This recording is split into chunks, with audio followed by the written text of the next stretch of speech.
Everything was going well. That's the part that's hard to explain.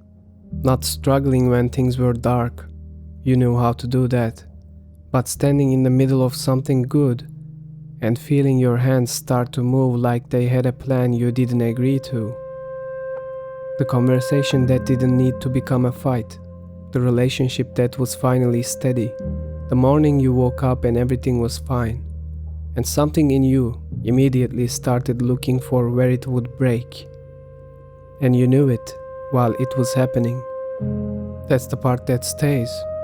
I have been here too, standing in something good, watching my hands move before I understood why, calling it bad luck, calling it timing, until I ran out of other names. When you grow up inside uncertainty, a house where love and conditions, where good things had a way of ending without announcement, something learns a lesson you never agreed to learn. Good is temporary, so it prepares, not consciously, not cruelly. It just starts building the exit before the exit finds you. What looks like self-distraction is usually something older, protection, that forgot what year it was. And then the protection pulls you away. You push, the thing breaks, and something in you says, I knew it wouldn't last. Not because it saw the future, because it made sure of it. The belief becomes the ending, and then calls the ending proof. Kierkegaard was 27 when he met Regine Olsen. He proposed, she accepted. He loved her completely, and then, deliberately, he ended it. Not because he stopped loving her, because he believed, somewhere beneath thinking, that he was the kind of person who destroys what he loves. He walked away first. He watched as she married someone else, and the question he kept returning to was never about her. It was this: is there something in me that cannot survive being loved? He knew the name for it, and still, the belief was older than the knowing. Kafka felt this from a different room. He became engaged to Felice Bauer. Not once, twice. Both times, he ended it. And in the letters he wrote her, he was quietly building the case against himself, against his right to be received.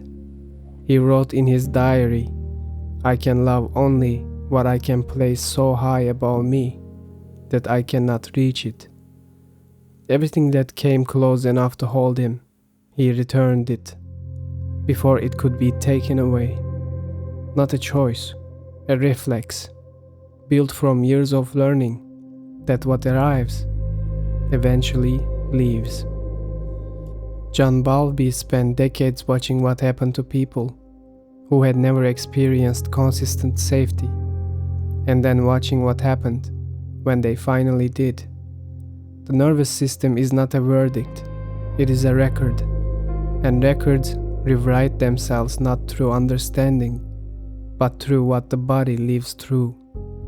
One moment of something staying, and the bracing begins to loosen.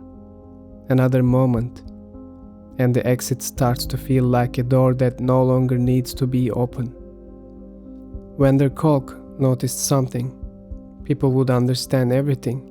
The childhood, the pattern, the reason, and still, the moment something good arrived, the breath would shorten, the shoulders would rise, the hands would move, because the protection doesn't live in thought, it lives in the body, and the body learns differently than the mind, not through insight, through the slow accumulation of moments where nothing came to break it, one moment at a time, learning that it is safe to stay.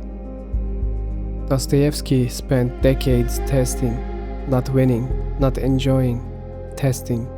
Every relationship, every opportunity, a version of the same question, will you stay anyway? And then, one winter, after losing everything more than once, a young woman named Anna Snitkina came to help him finish a manuscript. She stayed, Not because he stopped testing, but because she saw what the testing was. She didn't fix him, she just didn't leave. And something in him, slowly, not dramatically, stopped needing to know the answer. Not because he finally understood, because his body stopped bracing. And for the first time in his life, the hands were still. The road is different for everyone. For some, it is a person who stays. For others, it is the work, returning to it, even after trying to leave. But the practice is always the same. Stay long enough for the body to stop preparing for the ending. Frankl survived 4 concentration camps, and in the surviving, he found something he hadn't expected to find. Between what happens and what we do next, there's a moment, smaller than a decision. In that moment, the pattern and the person are 2 different things. Is this protection, or is this me? One question, not an answer, a door. The things you have ruined were never evidence of what you deserve. They were a question, asked the only way you knew how. Will this stay? Kierkegaard knew the name and still walked away. Kafka built the ceiling and lived beneath it. Bowlby said the record rewrites itself. Kolk said the body learns through living.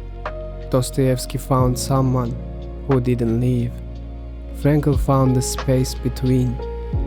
Something shifts just in asking the question seriously, not the question of what you ruined, the question underneath it. Will this stay? The question doesn't begin when someone else stays. It begins when you do. And the hands will be still.